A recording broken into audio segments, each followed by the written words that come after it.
us.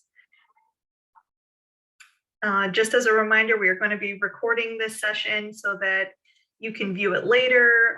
If your partners or family members aren't able to join and you want to share it with them, it will be available later for them to be able to view. And we will be taking some questions during this time. Feel free to put them in the chat, and then at the end of the presentation, I'd be happy to answer any questions as we go through the presentation. All right, thank you. Now, the purpose of this presentation is to discuss autism in siblings. This is a partnership between two different organizations. There's Smart Care Behavioral Health Consultation Services, which is a nonprofit program providing mental health services throughout San Diego County. And we were very happy to be invited over by the Autism Society of San Diego to provide this series for you all. Now, the presenters today are going to be Shirley Fett and myself, Alyssa Label, and we'll present ourselves in just a moment. But I do want to give you a little heads up as to the other topics that are in this series. Last week, we had our first week where we discussed the alphabet soup of therapies and services. And so that's already available on our YouTube channel. So you can go ahead and check it out there. But here's just a preview of some of the upcoming topics in the series that you can check out. All right, so my name is Alyssa Label, and I am the program manager for Smart Care Behavioral Health Consultation Services, and I'm also a board member of the Autism Society. And one of the reasons why I am so involved in the autism community and really want to have this series be brought to you, specifically this topic, is because I myself am a sibling of a young man with autism. My brother is 35, and he was diagnosed with autism when he was a young teenager. So I'd also like to introduce my co-presenter, Shirley Fett. Shirley, would you like to introduce yourself? Hi, everybody, and welcome. So my name is Shirley Fett, and I am a family nurse practitioner, and I'm also a primary care pediatric mental health specialist. I work with Alyssa in the Smart Care Behavioral Health Consultation Program of Vista Hill Foundation. That's what I do full-time during the day, and I'm really excited to be a part of that team because we are helping people access mental health and psychiatric services, and I get the opportunity to work with a lot of pediatricians and primary care providers to help them identify mental health services and supports for them in the community. I too am a board member of the Autism Society San Diego. I've been a long-time board member, which has been a really terrific experience for me and a really valuable organization for me to be a part of. The reason that I am involved in the autism community is I am the mother of two now adult sons. My sons are 28 and 30 years old, both with autism spectrum disorder. In current language, they would be described as level 3 with intellectual delay and speech delay. They still live with my husband and I, which is great. That's by all of our choices. And I feel like one of the reasons I am so passionate about what we're doing with this series, as well as being involved in the community, is over the years, my best assets have been being connected to other families, other community members to really help us carve out a really great quality of life for them here in San Diego. So we're glad you're joining us, and I am going to turn this back over to Alyssa. Thank you. Thank you, Shirley. And then we'll have our contact information later. But if you do ever need to get a hold of us over at Smart Care BHCS, you can reach us at this number as well as this email address. All right. So, siblings.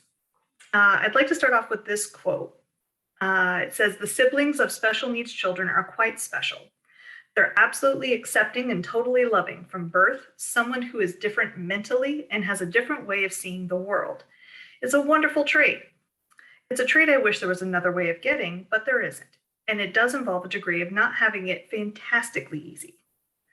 I think that the sibling experience is a very unique experience, and it's very different than siblings for people with different issues going on. So I think that it's a couple of facts that I'd really like to lead off with here for the neurotypical sibling, the longest lasting relationship for a person with autism will likely be with their neurotypical sibling or siblings. And this is not something that people readily realize. There's a lot of trainings, there's a lot of talks, there's a lot of support groups for parents. And I understand why all those things exist.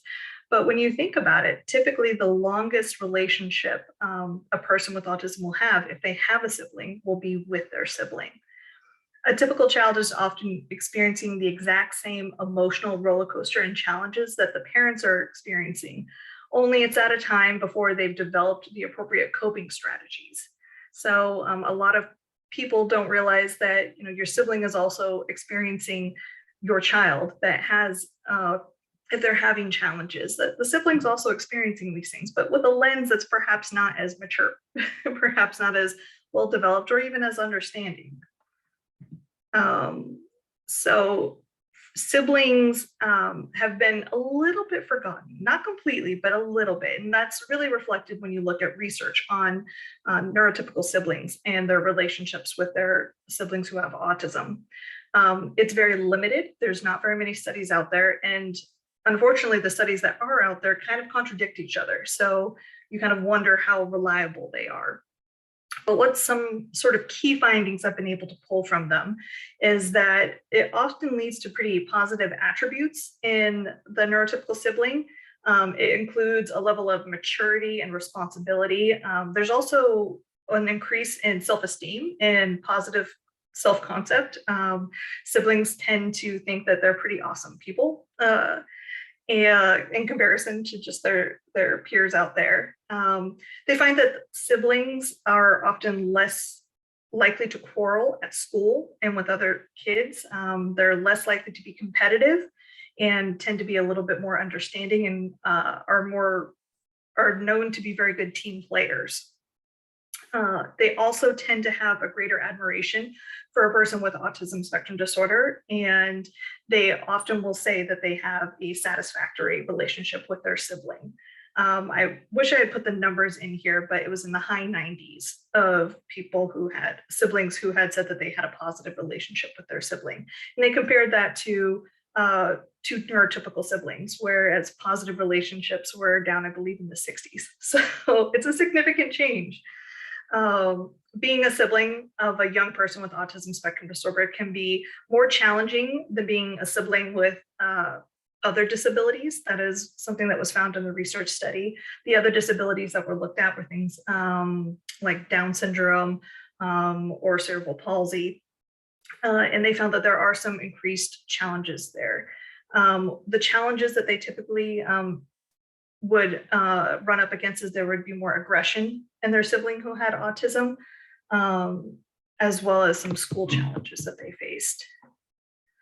For perhaps a little bit more of the negative side effects that we found in the research was that there was an increased risk in some mental illness, particularly in depression and anxiety. As children, siblings experienced internalizing their problems a little bit more. They find that they coped better as adults, but when they were children, they had a harder time expressing their wants and their needs. And they also had a subset of children that were exhibiting some problems that were more external. So perhaps getting in trouble at school, acting out, becoming aggressive themselves. Continuing with the research, some things that impacted heavily was the family dynamics and what was happening with the family as a whole, not just the fact that they had a sibling who had autism. So characteristics such as birth order played a pretty significant impact on what characteristics the sibling picked up. Parental distress was actually probably one of the highest indicators if there was family conflict or parental distress, which you would find outside of families that did not have a child on the spectrum. So that's something to take into consideration. Older children seem to adjust better and be more protective and high achieving. So that would be your siblings that were born first. And one of the things that happens with some of the younger siblings they found was that they had some sort of fear, apprehension that they would sort of surpass or overtake their sibling who had autism that was older than them. So they were seeing things like purposeful poor school performance, or just anxiety about having any achievement in either sports or school. And unchecked aggression was the number one indicator of future behavioral psychological problems in the siblings. So that's typically whenever you saw siblings really acting out or becoming aggressive themselves, there was aggression happening that wasn't being checked at home. And I want to really indicate here that this was unchecked aggression. So just because a sibling does have aggressive tendencies, it's really what the parents do about it that impact the siblings as a whole. All right, so that's just the little bit of research that we have out and about there. But if you look at all of the written literature that's out there, if you look at support groups, which I have attended myself, we're all a pretty proud bunch. So, although the research says that life can be a little bit challenging for us, it's challenging for everyone, just in different ways. And most siblings cope pretty well, and I have to say, we become pretty awesome people. So now when you have your children at home, it's important to know, because sometimes I mentioned earlier that the siblings get a little bit forgotten. And that is true in the fact that a lot of times people have a hard time figuring out how to have conversations with the siblings about their sibling who is on the autism spectrum. So it's important just to kind of take a look at child development and figure out how to have these conversations, how to talk, and also figure out what is it that your child's absorbing? Because I knew my brother was different at a very young age, probably at the time that he was about 2 or 3 and I was about 6 or 7. So some perceptions that your child has about the age of 8 is that they notice that things are different. They can notice differences in abilities between themselves and their siblings, as well as people around them. So they're going to be aware. So it's important to have a conversation. Age 10, they're aware of not only the differences between them, but now they're aware of how other people outside of themselves or outside of their family react to their sibling. So not only are they noticing that it's different, they know that other people know it's different too. At age 16, they are conscious of the fact that their experiences as siblings are not typical of perhaps their friends in their peer group who do not have someone on the autism spectrum in their household. So these are all pretty young ages. And, in the research, there was one research study that came out and they said that on average, siblings only can remember their first sort of explanation as to why their sibling might be different when they were in high school. So we're talking a conversation, they can't remember a conversation before the age of 14. So how do you have these conversations? And it's important to stay age appropriate. I mean, you'll be given a lot of explanations, that you can get from books and things like that. There's some really great age appropriate books. Sesame Street does an amazing job of having these conversations. And I know plenty of people who have been able to show, an episode of Sesame Street and then be able to have a conversation started afterwards. Or see if their kid sort of notices differences and changes. So you don't have to explain everything. You don't have to warn them how their life might be different, when they're 5 years old. But, understand, just like from that previous slide, that they're going to know things are different. And so acknowledging and validating that for them can be very empowering, and it can help deal with a lot of anxiety and confusion that can happen. A good way to start is just ask what your kid already knows. So that's usually a launch point. And typically they know more than we think they do. And sometimes if they don't, that's really important to know too when you're going into this conversation. So ask what they know. Ask what they've noticed if there's anything different. So you can build upon that and kind of explain it a little bit. Describe how they may be the same but different from their sibling. So definitely finding similarities. This is going to be great too later if there's ever some behavioral challenges or some sibling tension, is always finding some common ground. sometimes the world seems to really separate people a little bit too much. So it's important to find some common ground, but also find how things are going to be a little bit different, and ways that you might be able to do something that would be helpful to your sibling, and how your sibling might be able to help you. Answer their questions as clearly and simply as you can.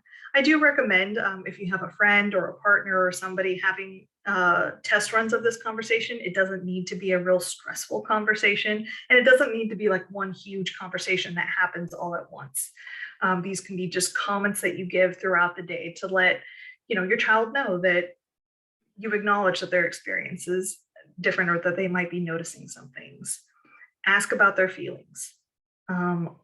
This is something that I'll address later, but this is a big thing that happens with siblings, is there's a lot of focus on the sibling who has an autism diagnosis. So making an extra point to check in with your typical sibling or typical child to just say, how are you doing? How are you feeling? How are you experiencing this world? Can really make a huge amount of difference. And that is one thing in the research that showed that just being able to check in and acknowledge and validate their feelings, whether they're good or bad, is the thing that would keep them from experiencing things like the anxiety and depression.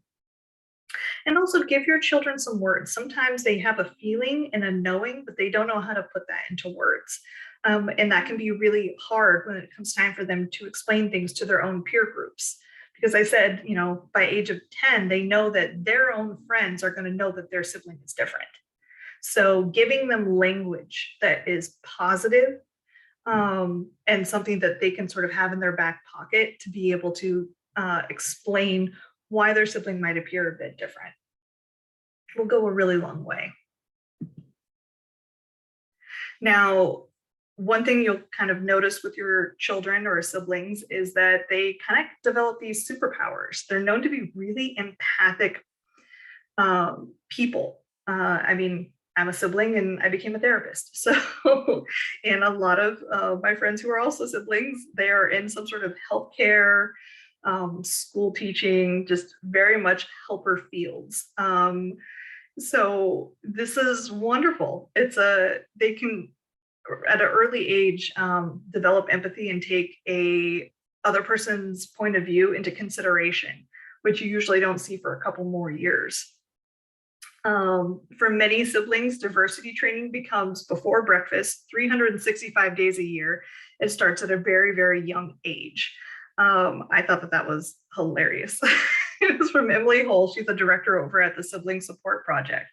And so these are often people that you definitely want to have on your team. They make very, very sweet partners as well. They are masters of behavior. You will find that they will often be able to tell when there's going to be some sort of a meltdown, or they're also masters of behavior of their parents' behavior. So just a little bit more in tune to what's going on because they've had to be. Especially if their sibling has behavior challenges themselves. We all kind of learn to adapt to a more accommodating environment. And part of making an accommodating environment is you really pay attention to the signs and triggers of when your sibling might become upset. Our next series is going to be about autism and aggression. It's a part 2 to the series, and I guarantee anybody who has siblings, the siblings sometimes can kind of tell probably before the people out working with them in the community can, that a sibling is going to have a challenging time. They're pretty good at conflict management. So you'll find that siblings are pretty good at navigating with the people around them. If you've ever kind of had to be in a position where one of your siblings is having a challenging time and the other sibling needs to be cared for, that often can happen. So you develop awesome people skills, but also you get pretty good at helping to de-escalate situations for either their sibling or the people around their sibling who might be reacting to the sibling. They're often advocates and champions. That was something that was very clear in the research, that they had a very positive outlook on their sibling who had autism and had become in some way an advocate, had some way had either helped them with school, social services, financial services, or just bringing awareness. And they are also pretty resilient and flexible kids. Sometimes when you live in a situation where there's a lot of inflexibility, the people who are in that situation have to learn to be extremely flexible.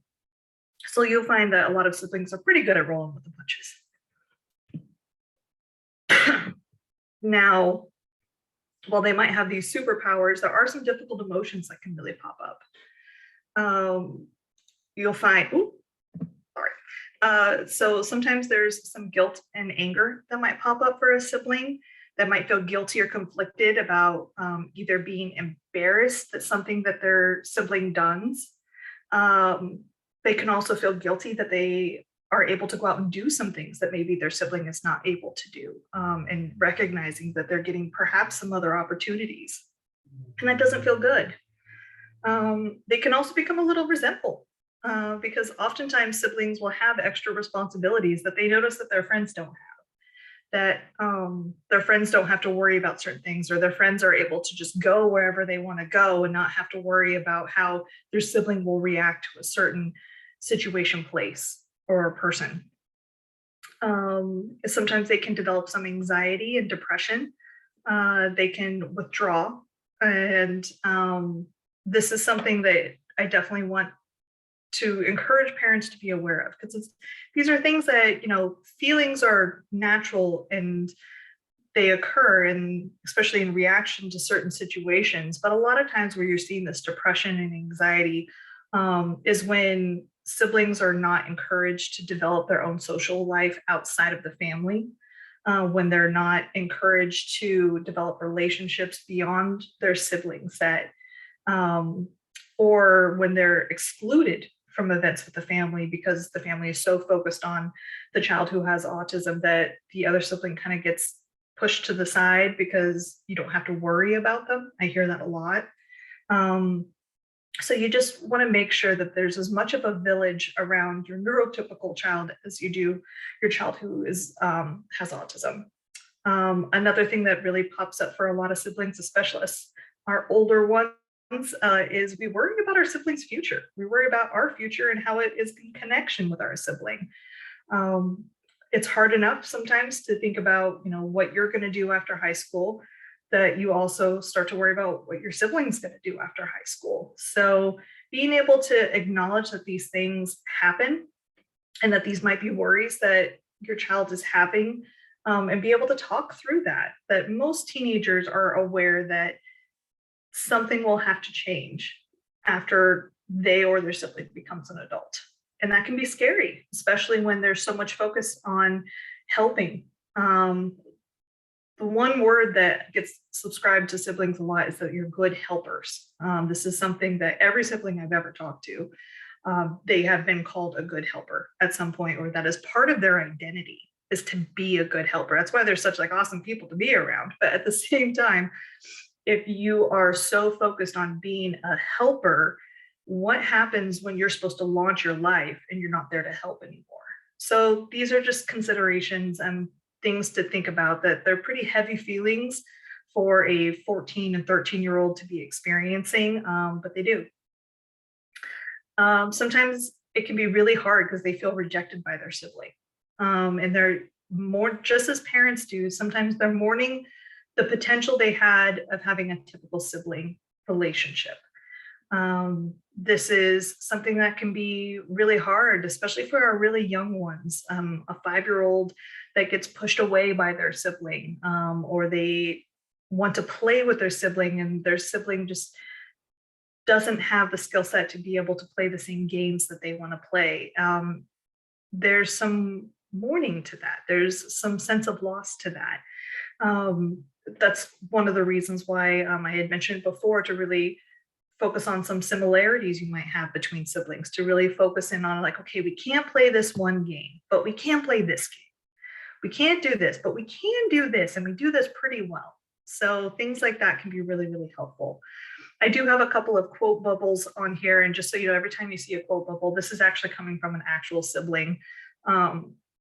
So just, they're legitimate. Okay, so just like any kid, siblings have issues and siblings get emotional and siblings go through puberty. So, um, but they have, a little added layer to it. So, how do we handle these difficult emerging emotions that happen? And it's kind of good to tease apart, a little bit of like, is this just my kid being 13?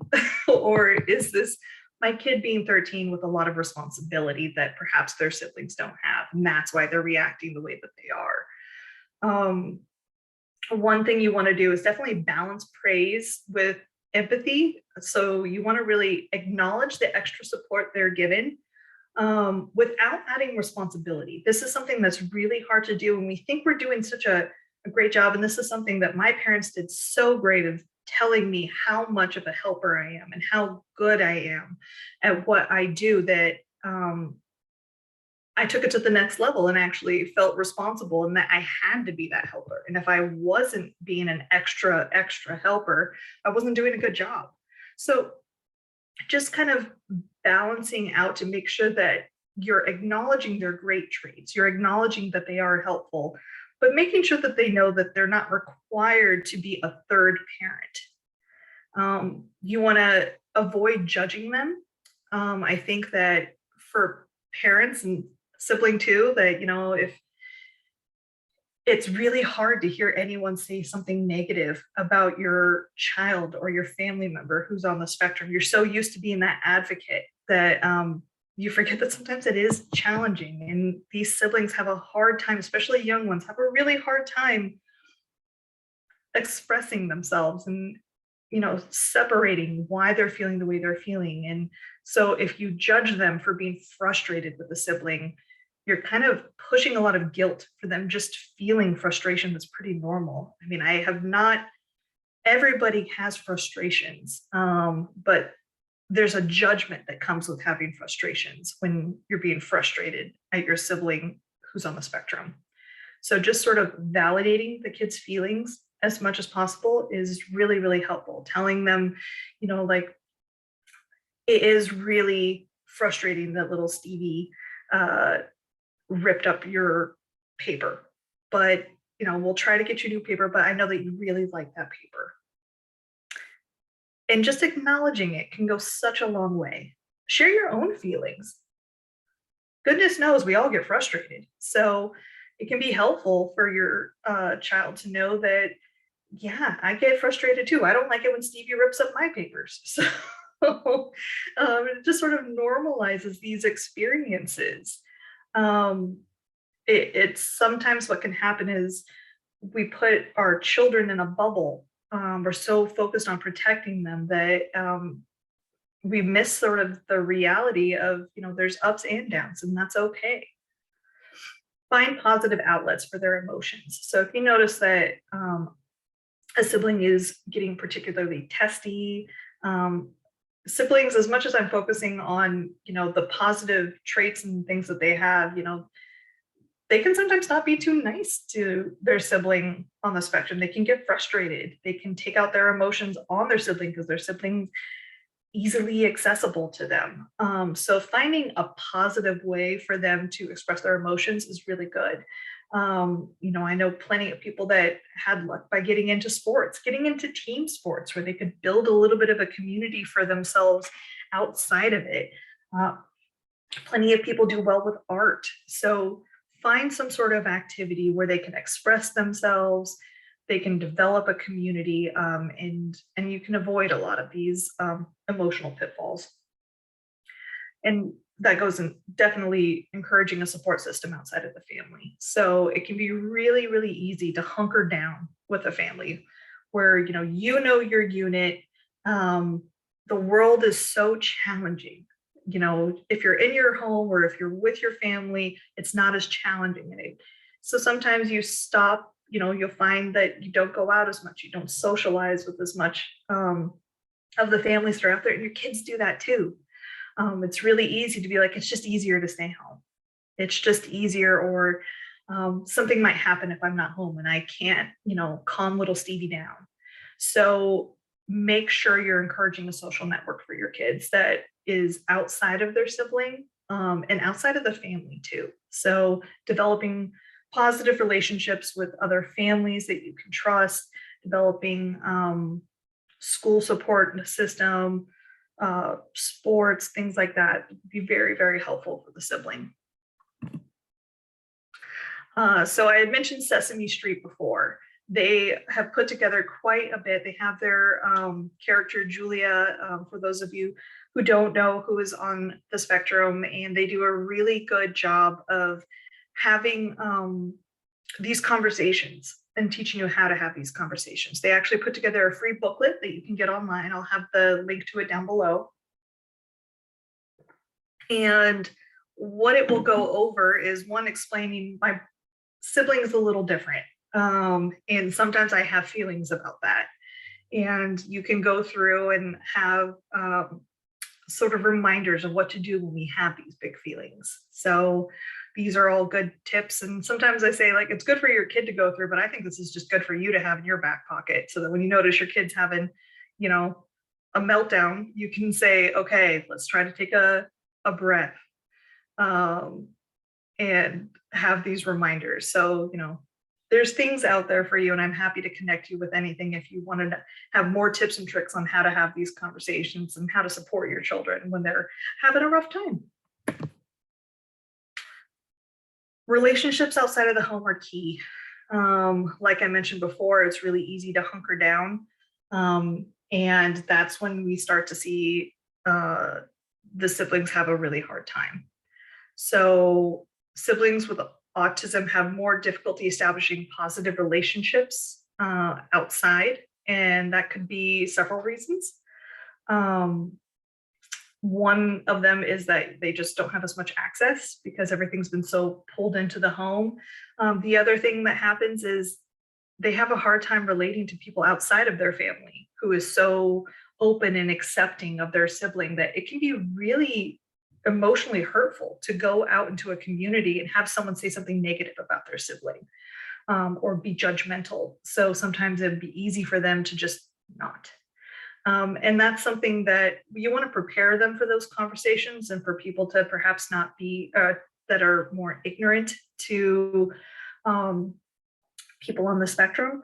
So, but you do want to encourage them to go outside of the home, because otherwise you can lead to pretty negative beliefs about themselves, beliefs about their families, which can turn into some low self-esteem.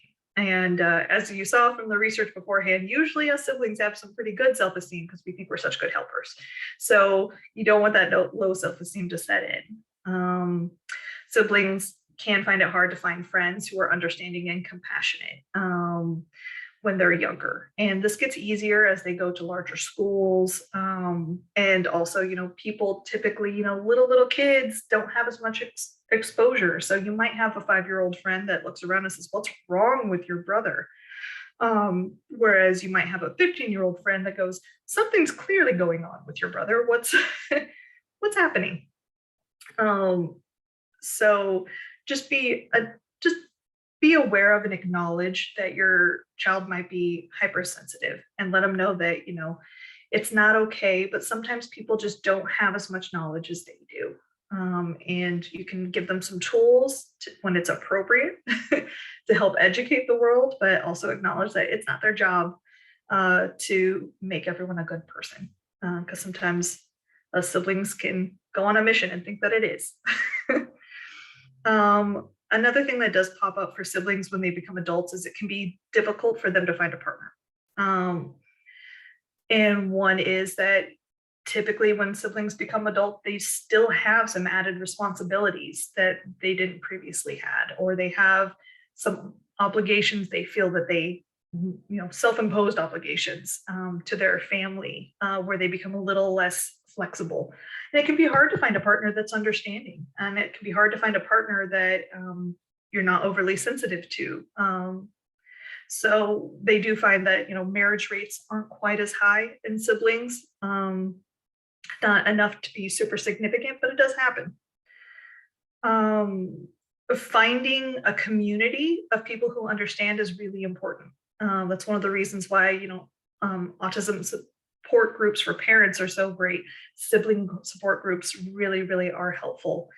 It's important to find people who understand what you're going through and understand the belief system that you have and understand why going to college is such a challenge that it isn't a challenge for anyone else around you. So trying to find them a community where they understand. It's really great when you have like the Autism Society here has so many different family events. And there's so much focus, and I think what people's initial idea is that it's good for the sibling with autism, but it's so good for the families. So those family pool nights, family gym nights, things where like that's where your siblings are going to be able to go out and find other siblings. That's all like, oh, you get it. You get it. We're on the same page here. So it's really important. As much as it's important for the parent to find a community of understanding individuals, it's important for the sibling. And one of the most helpful ways to do that is for the parents to actually model good external relationships, which I know it's hard. I know it's hard when you're, working with your child, you're just trying to keep everything afloat. Perhaps you're working full time too. There's a lot of responsibility out there, but as much as it's helpful for you to go out and be able to have positive external relationships, you're doing it for yourself as well as modeling it to your kid that this is appropriate, this is good, and it's beneficial. So just food for thought.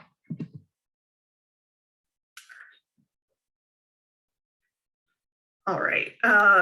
So this was a note from a sibling. This is from a book that was written by a sibling that I found particularly poignant. They said, when I was a kid, I thought my parents loved my older brother more than me. They made every effort to try and accommodate him. If I didn't want to eat what was being served for dinner, my parents would tell me to finish my food. When my brother didn't want something, they would cook up a whole new meal for him. When I was struggling in school, my parents would question my work ethic. When my brother was struggling, my parents would blame his school. My parents told me about my brother's autism when I turned 8 years old. And they also signed me up for a support group specifically for siblings with people with developmental disabilities. It was a place where I felt like I could talk to people about how I was feeling, and they would understand from their experience where I was coming from. With time, things got easier for me, and my experience with my brother made me more understanding and more of a compassionate person.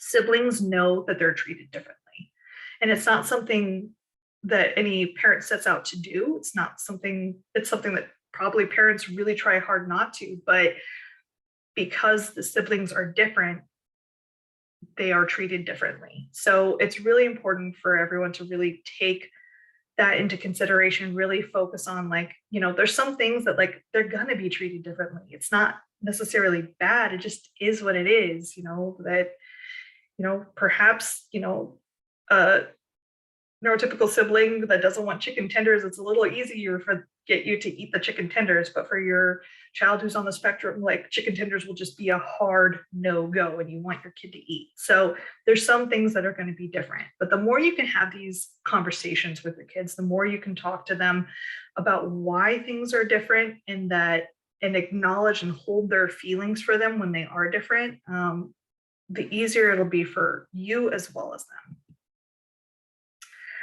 them.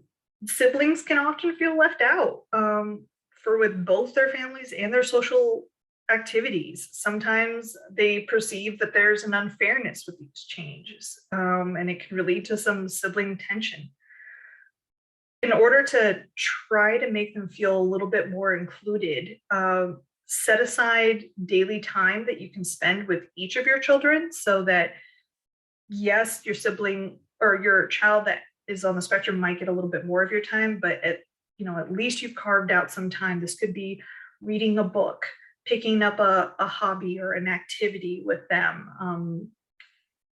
There's tons of different things you can do, but try to set at least 10 minutes a day solely for the other sibling. And I know that's a big ask. Some people will say 10 minutes, but that's a big ask. So I'm aware. Make time for special activities. So something fun. If you could have, mommy daughter dates where you go out and get your nails done or go to a movie, or get to go and do something where it's just you and the typical sibling. Um, Small signs of appreciation and affection go a long way. So, acknowledging what they're doing, not just telling them that they're doing a good job, but, like a little back rub, pat on the head, something, little hug, something to acknowledge what they're going through.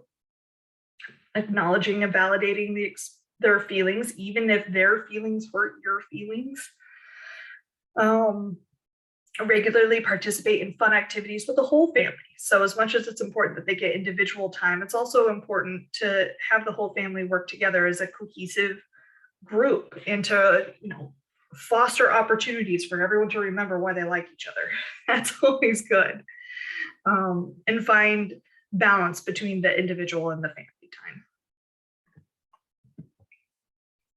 The future.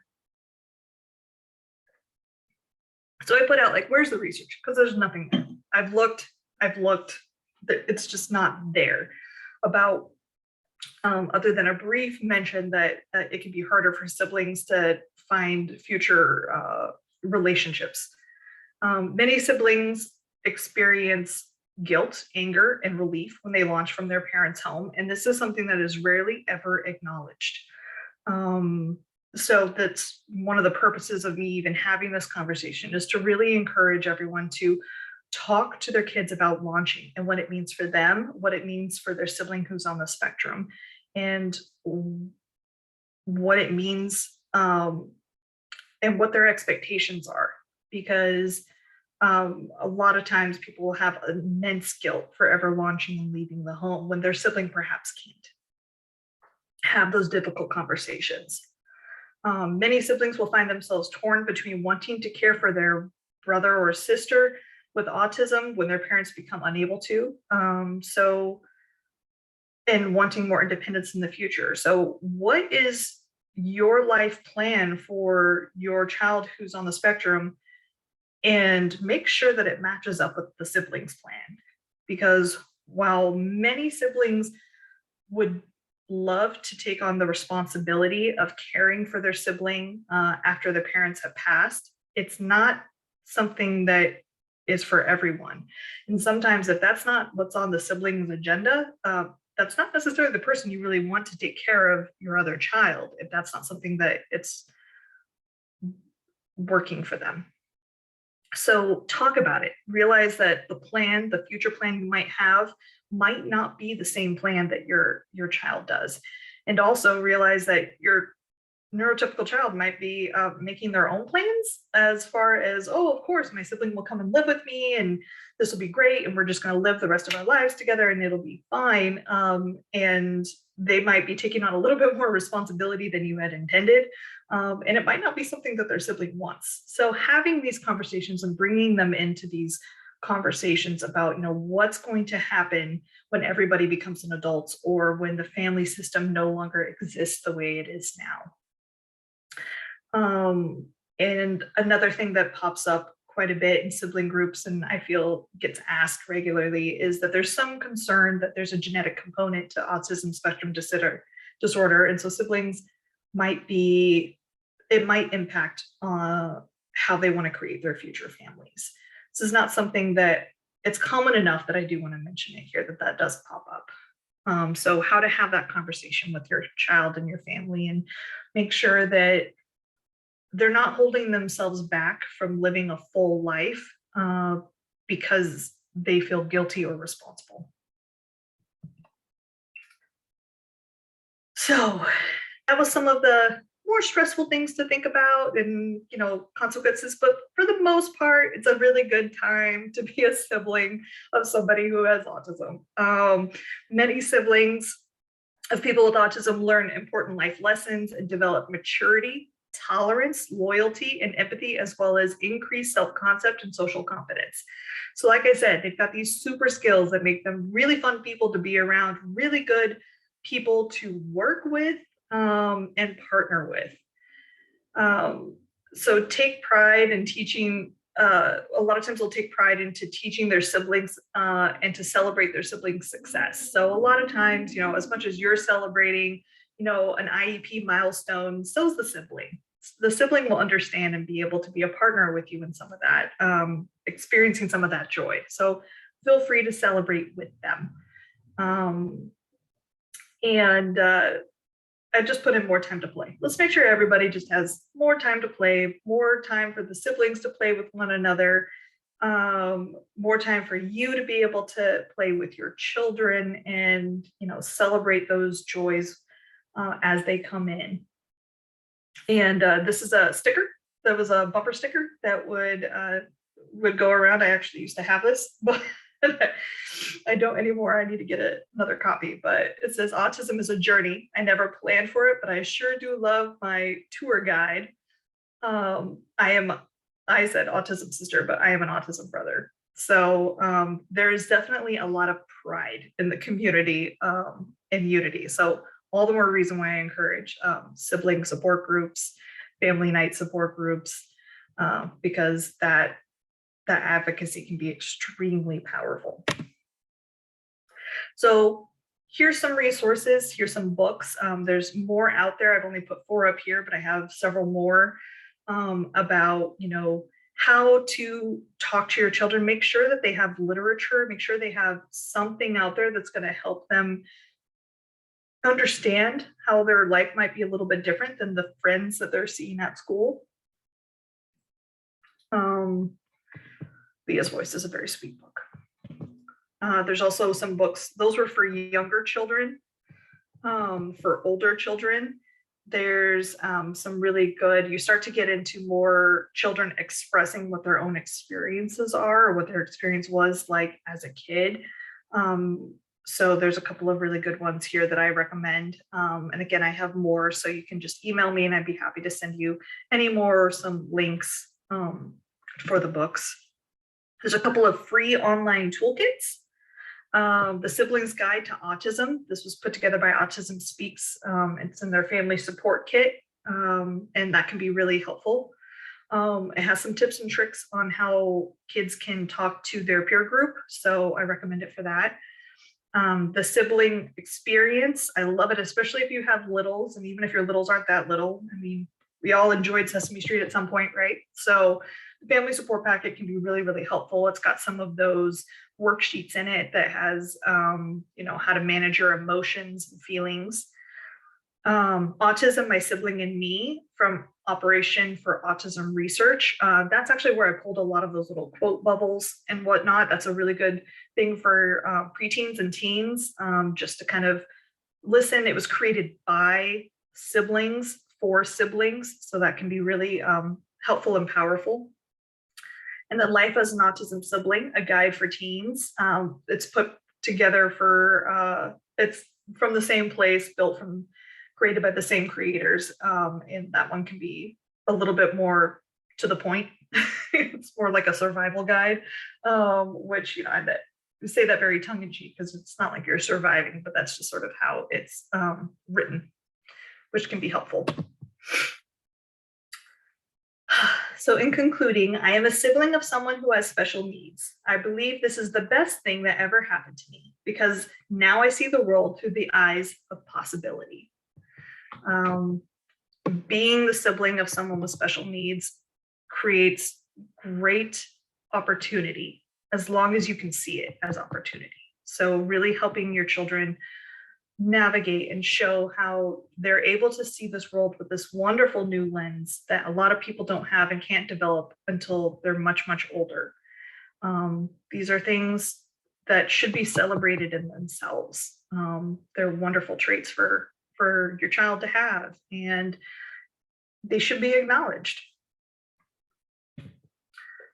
So thank you for everyone who's joining us. I see we might have some questions. I'd be happy to take the questions, but this is if you have any questions in your future, if you have any, want these slides or just want some more resources or anything like that, you can reach us directly here. This is our main line.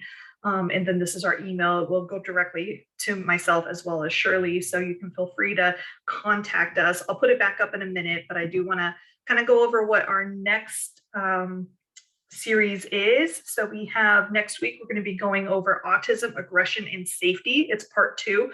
If you'd like to see part 1, that was done earlier this spring, and it's on our YouTube channel. So you can see part 1 and come in, and we're going to be getting into a little bit more detail about the strategies and interventions. The following week, we'll be going over diagnosis and disclosure, if, when, and how to talk about your ASD diagnosis with others, or your child's ASD diagnosis with others. Then we go into what is the life plan.